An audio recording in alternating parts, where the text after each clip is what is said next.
ये दंगा पॉलिसी वाले लोग ही जातिवाद भड़का रहे हैं।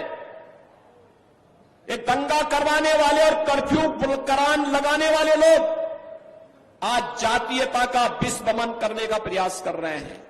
याद रखना, मैंने पहले भी कहा, हमारी सरकार ने दंगा मुक्त वातावरण दिया है, कर्फ्यू मुक्त उत्तर प्रदेश दिया है और दंगा और कर्फ्यू लगाने वालों की गर्मी को शांत करके आपको एक शांत वातावरण दिया है, बहुत शुद्ध वातावरण दिया है। उनको फिर से पनपने का अवसर मत दीजिए। ये जातिवाद की राजनीति, ये जातिवाद की राजनीति भाइयों बहनों, दंगा और कर्फ्यू को आमंत्रण करने की शुरुआत है। बेटी और व्यापारी की सुरक्षा के लिए खतरे की घंटी है, विकास का बैरियर है।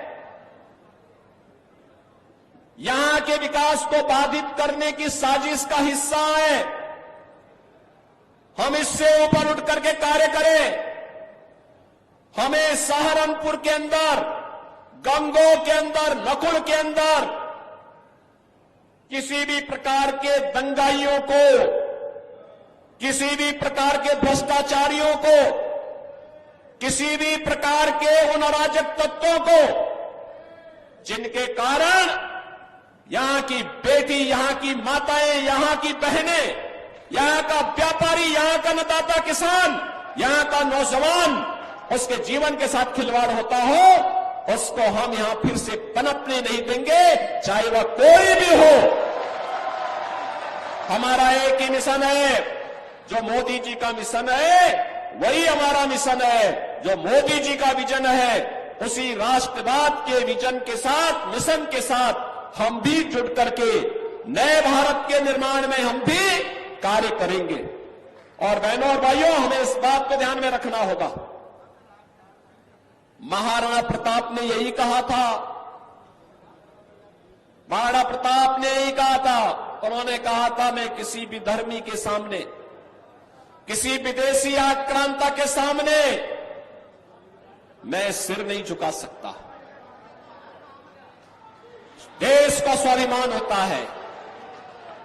महाराणा प्रताप ने अपनी लड़ाई देश के स्वाभिमान के लिए लड़ी थी, राष्ट्रीय स्वाभिमान के लिए लड़ी थी। उन्होंने कहा था कि हम किसी भी विधर्मी के सामने सिर नहीं झुका सकते। वह लड़ाई सत्ता की नहीं थी, राष्ट्रीय सम्मान की थी, राष्ट्रीय स्वाभिमान की थी। और आज की लड़ाई भी राष्ट्रीय सम्मान और राष्ट्रीय स्वाभिमान की लड़ाई है। और इसलिए बहनों भाइयों, एक तरफ भारत के सम्मान और स्वाभिमान की लड़ाई लड़ने वाली भारतीय जनता पार्टी है और दूसरी तरफ भारतीयता को, भारत के सम्मान को ठेस पहुंचाने वाली कांग्रेस और उनके नेतृत्व की इंडी गठबंधन में जुड़े हुए सपा और अन्य दल हैं।